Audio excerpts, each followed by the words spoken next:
Langit Seoul sore itu berwarna abu-abu keperakan. Dari balik jendela besar mansion keluarga Lee, tampak seorang wanita berdiri sendirian, menatap rintik hujan yang jatuh perlahan ke taman.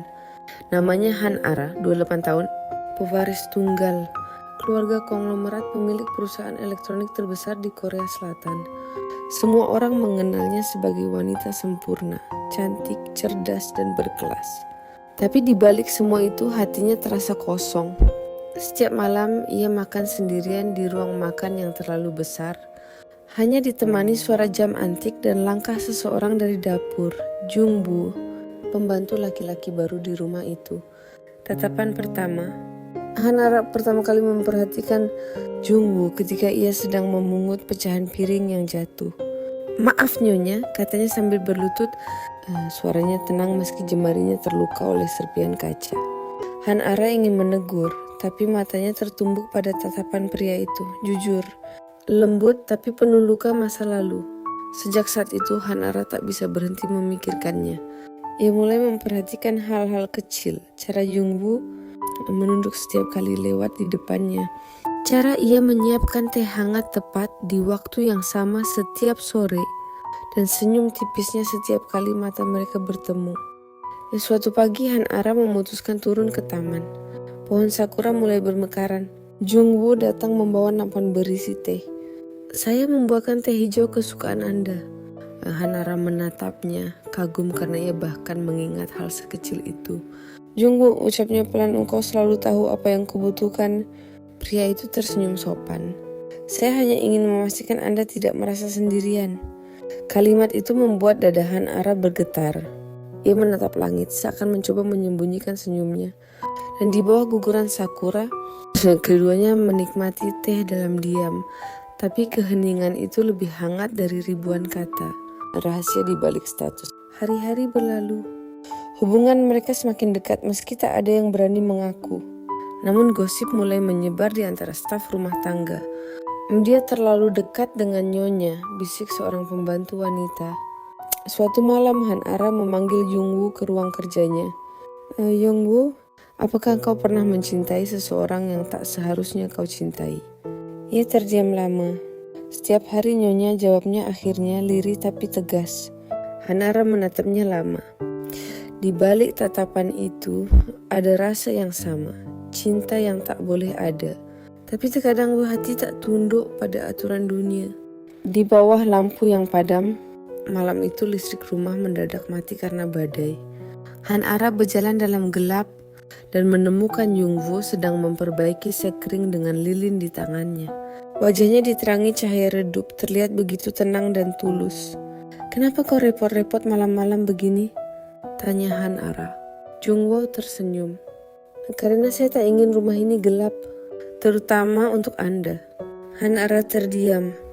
Langkahnya maju tanpa sadar, mendekat hingga jarak mereka hanya sejengkal. "Jungwoo, aku takut," bisiknya. "Tak apa," jawab pria itu lembut. "Aku di sini." Hujan di luar, gemuruh petir, dan dua hati yang akhirnya menyadari mereka tak bisa berpura-pura lagi. Rahasia terungkap. Keesokan paginya, ayah Hanara, Tuan Lee Sung Jin, pulang dari perjalanan bisnis. Ia mendengar gosip tentang kedekatan anaknya dengan seorang pembantu. Amarah pun meledak. Bagaimana bisa pewaris keluarga Lee jatuh cinta pada pembantu rumah tangga? Suaranya bergemuruh di aula rumah besar itu. Jungwoo menunduk. "Saya bertanggung jawab, Tuan.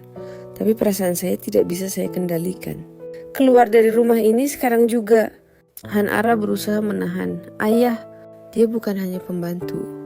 Dia orang yang membuatku merasa hidup." Namun ayahnya menatap dingin. "Kau akan menghancurkan nama keluarga demi cinta yang bodoh." Jungwoo diusir malam itu juga, tanpa membawa apa-apa selain mantel tipis dan hatinya yang hancur. Kejaran di tengah hujan. Mobil Jungwoo sudah hampir mencapai gerbang ketika Hanara berlari keluar dari rumah menembus hujan. "Jungwoo, jangan pergi." Ia berhenti, menatapnya di balik tirai hujan yang deras. "Aku tidak akan pergi. Kalau kau memintaku tinggal." Hanara terisak. "Tinggallah. Aku tidak peduli apa kata dunia." Jungwoo berjalan mendekat lalu menggenggam tangannya. Kalau begitu izinkan aku melindungimu, bukan sebagai pembantu, tapi sebagai pria yang mencintaimu. Hujan turun makin deras. Di tengah badai, dua hati yang selama ini terpisah akhirnya bersatu dalam pelukan hangat. Beberapa bulan kemudian, Han Ara mengambil keputusan besar. Ia meninggalkan perusahaan keluarganya. Ia dan Jungwoo membuka kedai bunga kecil di pinggiran kota, diberi nama Saranghana Cinta yang Satu. Mereka hidup sederhana tapi bahagia. Han Ara belajar menata bunga, Jungwoo membuat kopi untuk pelanggan, dan setiap sore mereka duduk di depan toko sambil memandangi matahari terbenam. Suatu hari seorang pelanggan tua berkata, "Kalian berdua terlihat seperti pasangan yang sudah lama saling mencintai." Han Ara tersenyum dan menatap Jungwoo. "Kami memang begitu. Janji di bawah sakura." Musim semi datang kembali.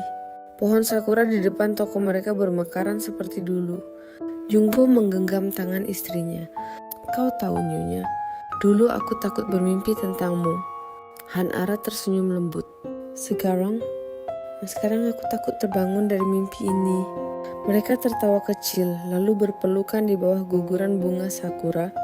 Epilog, cinta yang melampaui segalanya. Beberapa tahun kemudian Han Ara menulis memoir kecil tentang kisah mereka. Ia menulis, "Aku pernah hidup di dunia yang penuh aturan dan kesombongan. Tapi satu orang dengan tangan kasar dan hati lembut mengajarkanku arti sejati dari cinta. Bukan tentang siapa yang lebih tinggi, tapi siapa yang mau bertahan di saat semua pergi." Buku itu kemudian dikenal luas, membuat banyak orang meneteskan air mata. Dan di akhir halaman ada satu kalimat yang sederhana. "Cinta sejati tidak lahir dari kesempurnaan, tapi dari dua hati yang berani melawan dunia demi satu sama lain." Akhir bahagia. Han Ara dan Jungwoo hidup sederhana namun penuh kasih. Setiap musim semi, bunga sakura yang jatuh di depan toko mereka menjadi saksi bahwa cinta sejati, meski lahir di dapur, bisa terbang mencapai langit.